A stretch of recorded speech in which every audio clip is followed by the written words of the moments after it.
Howie, very thoughtful of you not to lead with the obvious. Young man, I like that. Let's go with that.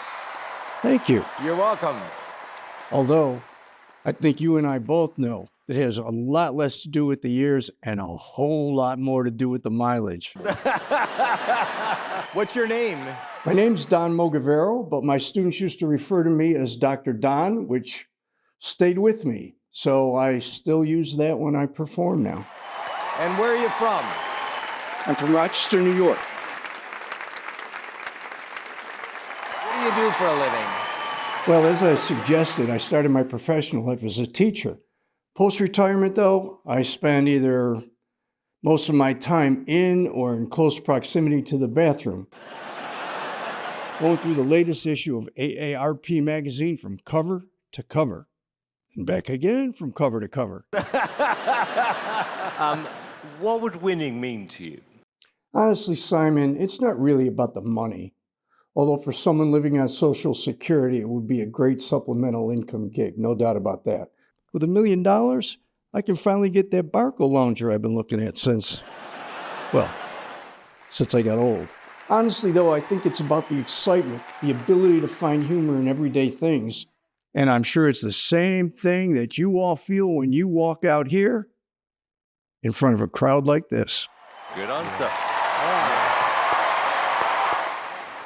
Look at that audience. What's up, crowd? How y'all doing?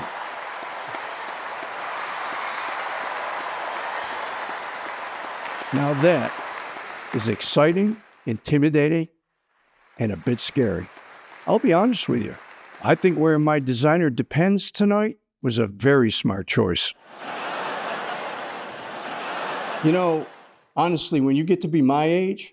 And your age is? How old are you? I'm 75. What? I am, yeah.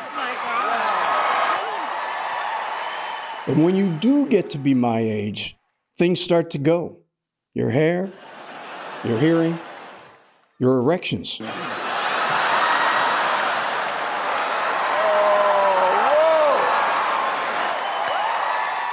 And to be able to stand on the AGT stage in front of you guys, the talented, accomplished, and breathtakingly beautiful Heidi Klum and Sofia Vergara, it's incredibly exciting. And you and Howie, well, maybe not quite so much, but 2 out of 3 ain't bad. My fondest hope, dare I say dream, is that at least one of those disappearing things may experience a resurgence. Are you married?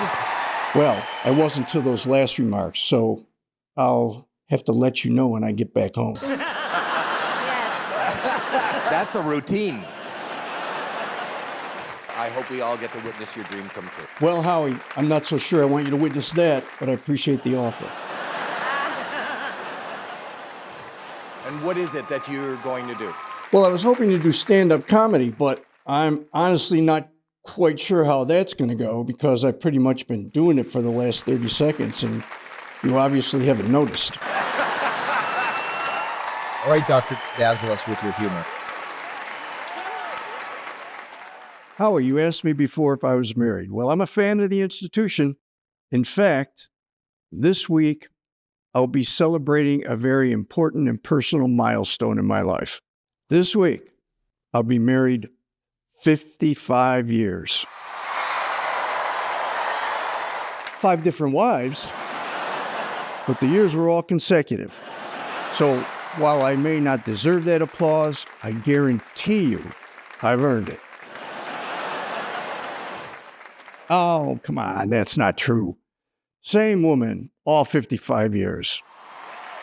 The same woman, every one of those 55 years. All 55. You know, managing 50 plus years of marriage seems to fascinate people. They're curious. I don't blame them. A couple of weeks ago, I was doing a show in Milwaukee, and this 30-something millennial type sitting in the front row, it's always the guys in the front row, yells out, "Doc, what's it like being married for 50 years? There's no easy answer to that question. I wanted to be positive, but I wanted to be honest. So I said, dude, every day is a holiday. I'm living the dream right up until the time I wake up and the nightmares start. He laughed, thought I was kidding, of course, being a comedian and all. And I guess I was, kinda. Then he said, no, I mean, what's it like being with the same woman for 50 years? And he gives me one of these double winks. I mean, man, you meet all kinds of people in this business. So I'm thinking what we've got here is either a spaz with a serious eye problem or a millennial sicko perv with some kind of geriatric sex porn fetish. So I went back. I said, well, my friend, imagine leaving a piece of cheese on the kitchen table for 50 years. Smell can get a little funky, and while the finest cheeses improve with age, nibbling on it may still be an acquired taste.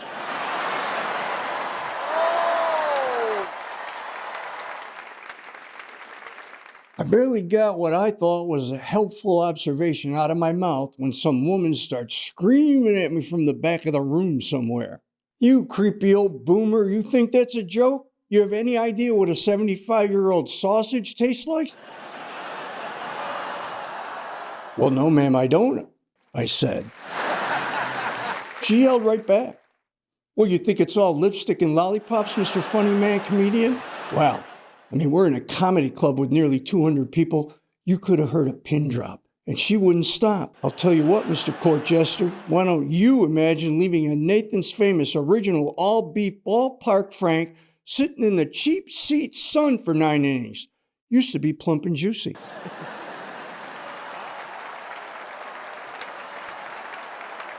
What do you got now, Mr. Laffenheimer? I'll tell you what you got. You got nothing but a dried out, shriveled up old hot dog the size of a cocktail weenie. There's not enough chili cheese in this entire stadium to make that dog stand up and bark.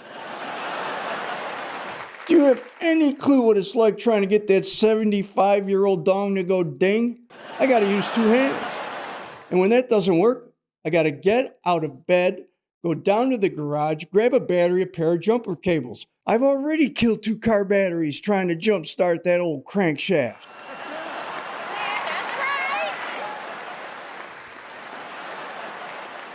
I'm just standing there like a deer in the headlights now. I could feel her staring at me from that black void in the back of the room till she decides to deliver her final blow. The kill shot. She said simply, well, nobody's laughing now, are they, Mr. Comedian?